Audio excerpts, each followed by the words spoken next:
నమస్కారం, welcome to I dream. ధర్మ మార్గం విత్ విజిత కార్యక్రమానికి స్వాగతం.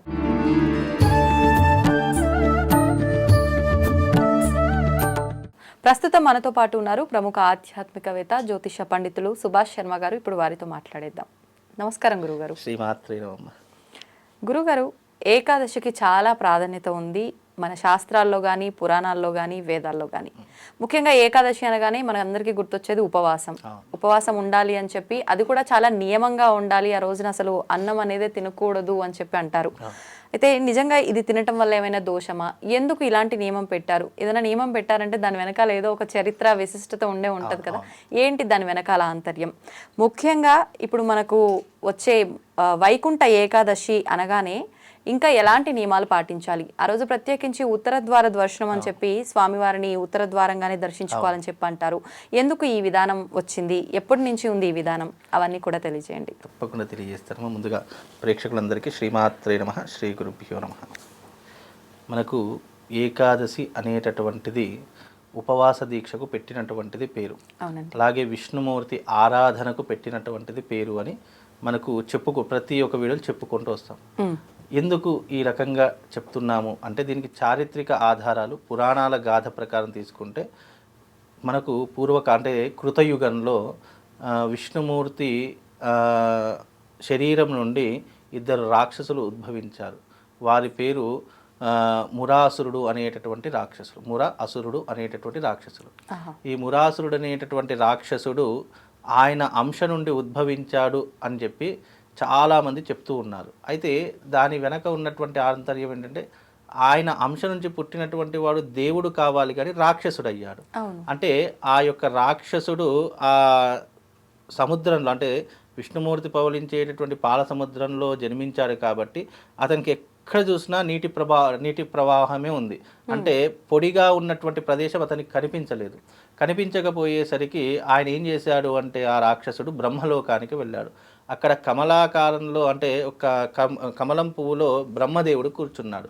కూర్చుంటే నాకు ఈ చోటు కావాలి అని చెప్పేసి అతని దగ్గరికి వెళ్ళాను. నువ్వు నాతో యుద్ధం చెయ్యి, నాతో గెలిస్తే ఈ యొక్క ప్రదేశం నీది, లేదు అంటే మేము దీన్ని ఆక్రమిస్తాము అని చెప్పేసి అన్నారు. అప్పుడు బ్రహ్మదేవుడు ఏం చేశాడు? విష్ణుమూర్తిని ఆశ్రయించాడు. విష్ణుమూర్తిని ఆశ్రయించిన తర్వాత ఆ విష్ణుమూర్తి ఏం చేశారంటే ఆ విష్ణుమూర్తి ప్రత్యక్షమై మీరు నా అంశతో పుట్టారు, ఈ రాక్షస తత్వాన్ని మానుకోండి అని చెప్పేసి అన్నారు. అయినా వినకుండా గర్వం మితిమీరిపోయి నువ్వు నాతో యుద్ధం చెయ్యు, నేను నీ చేతిలో ఓడిపోతే అప్పుడు నేను ఈ యొక్క గర్వాన్ని వదిలేస్తానని చెప్పేసి అన్నాడు. అలా కాదు, నీకు ఏం వరం కావాలో కోరుకో, నేను నీకు వరాలు ఇస్తానని చెప్పేసి అంటే అప్పుడు ఆ రాక్షసుడు నువ్వు నాకు వరాలు ఇచ్చేది ఏంటి, నేనే నీకు వరం ఇస్తాను కోరుకో అని చెప్పేసి అన్నాడట. వెంటనే ఆ విష్ణుమూర్తి సరే మీరు నా చేతిలోనే మరణించాలి అని చెప్పేసి వరం కోరుకున్నాడట. ఆ వరం కోరుకోగానే అప్పుడు ఆ విష్ణుమూర్తి వాళ్ళతో యుద్ధం చేశాడట. ఇద్దరు యుద్ధము ఇప్పుడంటే యుద్ధం అంటే అప్పట్లో యుద్ధాలు అంటే కొన్ని వందల సంవత్సరాలు జరిగేవి. అలా ఎంతసేపటికి యుద్ధం జరిగినా కూడా వాళ్ళిద్దరి మధ్యలో ఎవరు కూడా ఓడిపోవట్లేదు. ఎందుకంటే వాళ్ళు కూడా విష్ణుమూర్తి అంశ కాబట్టి ఇద్దరి శక్తులు సరిసమానంగా ఉన్నాయి, పోటాపోటీగా నడుస్తున్నాయి. ఆ సమయంలో కొద్దిసేపు విశ్రాంతి తీసుకుందామని విష్ణుమూర్తి ఏం చేశాడు అంటే ఒక చెట్టు కింద అంటే ఒక వృక్షం, అప్పట్లో పాల సముద్రంలో చాలా రకాలైనటువంటి దేవతా వృక్షాలు ఉంటాయి, అలా వృక్షం కింద పడుకొని ఉన్నాడు. పడుకున్న సమయంలో విష్ణుమూర్తిని చంపేద్దామని చెప్పేసి ఈ రాక్షసులు పన్నాగం పన్నారు. వెంటనే వాళ్ళ దగ్గరికి వెళ్ళేసరికి విష్ణుమూర్తి మీద ఆయుధం ఎత్తేసరికి మళ్ళీ ఆ విష్ణుమూర్తి అంశ నుండి ఒక స్త్రీ జన్మించింది. ఆ స్త్రీ చూడ్డానికి ముల్లోకాలలో ఉన్నటువంటి సౌందర్యం కూడా సరిపోదు, అంత అందంగా జన్మించినటువంటి ఒక స్త్రీ ఉద్భవించి ఒక చేతిలో బాణం పట్టుకొని ఇలా ఆ యొక్క అసురులు ఎవరైతే ఉన్నారో వాళ్ళిద్దరూ ఆయుధం లేపేసరికి వెంటనే ఆ స్త్రీ ఏం చేసింది అని అంటే ఆ బాణం నుండి అస్త్రాన్ని వదిలింది. వెంటనే ఆ మురాసురుడు అనేటటువంటి రాక్షసులు చనిపోయారు. ఇక్కడ డౌట్ రావచ్చు, ఏంటి విష్ణుమూర్తి చేతిలో చనిపోతా అని వరం తీసుకొని మరి ఆమె కూడా విష్ణుమూర్తి అంశ నుండి ఉద్భవించింది కాబట్టి ఈ యొక్క రాక్షసులను చంపడానికై సంహరించేసరికి మళ్ళీ ఆ యొక్క మురాసురులు అనేటటువంటి రాక్షసులు ఇద్దరు కూడా విష్ణుమూర్తి చేతిన చనిపోయారు. కాబట్టి అక్కడతో ఈ ఏకాదశి అనేటటువంటిది ఎందుకు జరుపుకోవాలి అంటే గనక ఆ రోజునే ఆ స్త్రీకి ఏకాదశి అని పేరు పెట్టారు. ఎవరు విష్ణుమూర్తి వరం ఇచ్చాడు. నువ్వు లేచిన తర్వాత విష్ణుమూర్తి లేచిన తర్వాత నా కోసం ఇంత సాహసానికి పూనుకున్నావు కాబట్టి నీ పేరు మీదుగా ఏకాదశి పండుగను జరుపుకుంటారు. అంటే తొలి ఏకాదశిని కూడా అంటారు, గుర్తుందా? తొలి ఏకాదశి ఎందుకంటారంటే ఆ రోజునే విష్ణుమూర్తి అభయం ఆయన శరీరం నుండి ఉద్భవించింది కాబట్టి ఆమె పేరు ఏకాదశి. నీ పేరు మీద ఏకాదశి పండుగ అనేటటువంటిది ఇప్పటి నుంచి ప్రపంచవ్యాప్తంగా విరాజిల్లి నీ పేరు మీదగా పండుగ జరుపుకుంటారు అని చెప్పేసి. అయితే ఆ యుద్ధం జరిగే సమయంలో మురాసురుడు అనేటటువంటి రాక్షసుడు కొంతకాలము ఈ యొక్క వరి ధాన్యం ఉంటుంది కదా, ఆ వరి ధాన్యంలో దాక్కొని ఉన్నాడు. కాబట్టి ఏకాదశి సమయంలో ఎవరైతే వరితో సంబంధించినటువంటి, వరి అంటే ఏంటి, వడ్లు, ఆ వడ్లతో సంబంధించినటువంటి పదార్థాలు ఎవరైతే తింటారో వారు రాక్షస తత్వంగా జన్మిస్తారు. వాళ్ళకు వచ్చేటటువంటి స్వభావాలన్నీ కూడా రాక్షస స్వభావాలు వస్తాయి. మళ్ళీ వాళ్ళు చేసేటటువంటి పద్ధతిలో రాక్షస తత్వాలు వస్తాయి అని చెప్పి ఈ యొక్క ఏకాదశి రోజున వరికి సంబంధించి అంటే అన్నం లాంటి పదార్థాలు తినకూడదు, ఆ రోజున ఉపవాసం ఉండాలి అని చెప్పేసి పురాణ గాథలో చెప్పడం జరిగింది. ఈ రకంగా ఎవరైతే ఏకాదశి రోజున ఈ యొక్క అన్నం తింటారో వాళ్లకు శరీరంలో అనేక రుగ్మతలు వస్తాయి.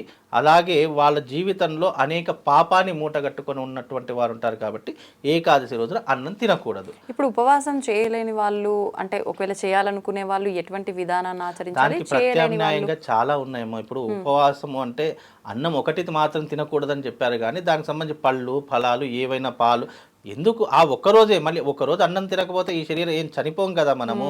ఎందుకు ఎప్పుడైతే మనం ఒక రోజు అన్నం తినకుండా, అంటే ఏకాదశి రోజు ఏమీ తినకుండా తెల్లవారి మనము ద్వాదశి రోజు ఏదైతే భుజిస్తామో మన నాలుకకు, మన శరీరానికి రుచి అనేటటువంటిది, స్పర్శ జ్ఞానం అనేటటువంటిది మనకు ఆటోమేటిక్గా తెలుస్తుంది. ఎప్పుడైనా మీరు గమనించండి, రోజంతా ఉపవాసం ఉండి తెల్లవారి లేసి మీరు భోజనం చేశారనుకోండి, దాని యొక్క అనుభూతి మన శరీరానికి, మన నాలుకకు, మన మెదడుకి అన్నిటికీ కూడా దాని స్పర్శ జ్ఞానం తెలుస్తుంది. అందుకే ఆ రోజునంతా ఉపవాసం ఉండాలి అని చెప్తూ ఉంటారు. అలాగే వైకుంఠ ద్వార దర్శనం కూడా అన్నారు. ఎందుకు వైకుంఠ ద్వార దర్శనం, ఉత్తర ద్వార దర్శనం అని అన్నారు. ఉత్తర ద్వార దర్శనం ఎందుకు అంటే ఆ రాక్షసులు చనిపోయిన తర్వాత మళ్ళీ వారికి వరం ఇస్తారట. మళ్ళీ వాళ్ళు వరం కోరుకుంటారట, స్వామి మీ చేతిలో మేము మరణించాం కాబట్టి ఎప్పుడూ కూడా ఆ తర్వాత ఆ స్వామి వారిని ముట్టుకుంటారట. ముట్టుకున్న తర్వాత వాళ్ళకు తెలియనటువంటి ఒక స్పర్శా జ్ఞానం వాళ్ళ దాంట్లో కలుగుతుంది. ఏంటి, స్వామివారి ముట్టుకుంటేనే ఇంత స్పర్శా జ్ఞానం కలిగిందే, ఇంత అనుభూతి కలిగిందే, నిజంగా ఆ స్వామివారి దగ్గర కొలువై ఉంటే మన జీవితం జన్మ ధన్యమైపోతుంది కదా అని చెప్పేసి స్వామివారికి వరం కోరుకున్నారు. ఏంటి అంటే, స్వామి ఎల్లవేళలా మేము మీ సాన్నిధ్యంలో ఉండేలా మాకు వరం ఇవ్వండి అని కోరుకున్నారట. ఆ వరం ప్రభావంతో వాళ్లను ఇద్దరిని కూడా ఒక ప్రత్యేక ద్వారం గుండా తీసుకున్నారు. విష్ణుమూర్తికి నలుమూల నాలుగు వైపులా ద్వారాలు ఉంటాయి. ఉత్తర ద్వారం వైపు వాళ్ళ రాక్షసుల్ని ఇద్దరిని కూడా లోపలికి తీసుకుని వెళ్ళారు. వాళ్ళు వెళుతున్నటువంటి సమయంలో వెనక నుండి 3,000,000 దేవతలు కూడా ఆ ద్వారం గుండా లోపలికి వెళ్ళారట. అందుకే ఎవరైతే ఆ రోజున ఉత్తర ద్వార దర్శనం చేసుకుంటారో 3,000,000 దేవతల యొక్క దర్శనం చేసుకున్నటువంటి పుణ్య ఫలితం కలుగుతుంది.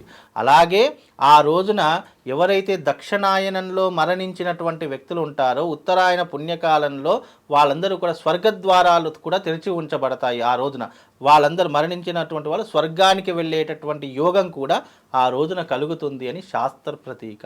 అందుకే ఈ కథ, ఇవన్నీ పురాణాలన్నీ కూడా జరిగినటువంటి ఆధారిక చారిత్రకమైనటువంటి అంశాలు. దీని ఆధారంగానే మనం ఉపవాసం ఉండడం కానీ, ఉత్తర ద్వార దర్శనం చేసుకోవడం కానీ, ఎవరైతే ఉత్తర ద్వార దర్శనం చేసుకొని ఆ యొక్క స్వామివారిని అర్చించి పూజిస్తారో వాళ్లకు మళ్ళీ జన్మ రాహిత్యాన్ని పొందు, ఇంకా మళ్ళీ జన్మ ఉండదట వాళ్లకు. ఆ తర్వాత వాళ్ళ వంశంలో గతించినటువంటి వారు ఉంటారు కదా, వాళ్ళందరూ కూడా స్వర్గద్వారాలు తెరుచుకొని స్వర్గంలో ముక్తిని పొందుతారట. అందుకే ఉత్తర ద్వార దర్శనం అంత ప్రాధాన్యతమైనటువంటిది. ఆ రోజున చాలా మందికి తెలియనటువంటి విషయం అంటే ఇది కథలో మనకు 3,000,000 ఏకాదశి కథ కూడా ఉంది. ఆ కథలో కూడా ఈ రాక్షసుడు, మురాసురుడు అనేటటువంటి రాక్షసుడు, శుంభనిశుంభులు అనేటటువంటి రాక్షసులు, ఇలా చాలామంది యొక్క కథ ప్రాచుర్యంలోకి వస్తూ ఉంటుంది. ఇంకా అనేక పురాణాలు అనేక కథలు చెప్పినటువంటి సంఘటనలు కూడా ఉన్నాయి. మనకు తెలిసినటువంటి వాస్తవం అయితే ఇది. అందుకే ఉపవాసం ఎందుకు ఉండాలంటే, మనకి ఏకాదశి సమయంలో బియ్యంలో కానీ ఈ వరి ధాన్యంలో కానీ రాక్షసుడు ఉంటాడు కాబట్టి తినకూడదు అని చెప్తూ ఉంటాం. అందుకే ఉపవాసం చేసినప్పుడు చాలా మందికి ఒక డౌట్ ఉంటుంది గురుగారు, ఆలయంకి వెళ్తుంటాము, ఆ రోజున తీర్థము ప్రసాదము తీసుకోవచ్చా అని చెప్పి, తీసుకున్నా దాన్ని మేము భుజించవచ్చా అని చెప్పి, ఏమంటారు దాని గురించి? తీర్థము ప్రసాదము ఏ అనుమానం లేకుండా తినవచ్చు. నేను గతంలో కూడా చెప్పా, భగవంతుడికి మనం ఎన్ని కైంకర్యాలు చేసినా, ఎన్ని రకాలైనటువంటిది ఏది ఇచ్చినా కూడా తిరిగి మన చేతి, ఇప్పుడు నేను ఒక యాగం అనుకున్నాను అనుకోండి, 1,00,000 రూపాయలు ఖర్చు అవుతుంది. ఆ 1,00,000 రూపాయలు ఒక యాగానికి పెట్టి నేను ప్రతి పూలు, పళ్ళు, తమలపాకులు, కొబ్బరికాయలు, హోమంలో వేసే కట్టెలు, నెయ్యి అన్నీ తీసుకొచ్చా.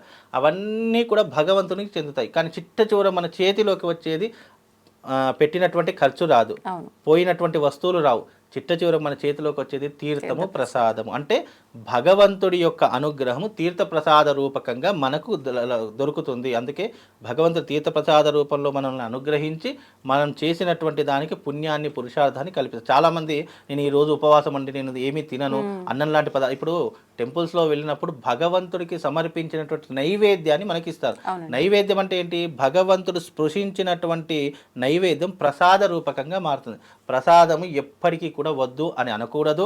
ఎవరైనా ఇచ్చినా కానీ దాన్ని వేరే వాళ్ళకి ఇవ్వడం కానీ, అలా ఇచ్చినా కానీ మన పుణ్యం అంతా వాళ్ళకి వెళ్ళిపోయి వాళ్ళ పాపం అంతా మనకు రావడం జరుగుతుంది. అందుకే ఏ గుళ్ళోకి వెళ్ళినా మనం ఉపవాసం ఉన్నా, ఏ దీక్షలో ఉన్నా ప్రసాదం మాత్రం తప్పకుండా తినేతిరా. అది అన్నప్రసాదమా, లేదా పులిహోరనా, దద్దోజనమా, పాయసమా, పరమ, ఇవన్నీ ఏమీ ఆలోచించం. భగవంతుడి యొక్క ఆలయంలో వచ్చింది ప్రసాదంతో సమానం. అది సాక్షాత్తు భగవంతుడు మనకి ఇచ్చినటువంటి అనుగ్రహంగా భావించి మనం తీర్థము ప్రసాదం తీసుకోవచ్చు. ధన్యవాదాలు గురువు.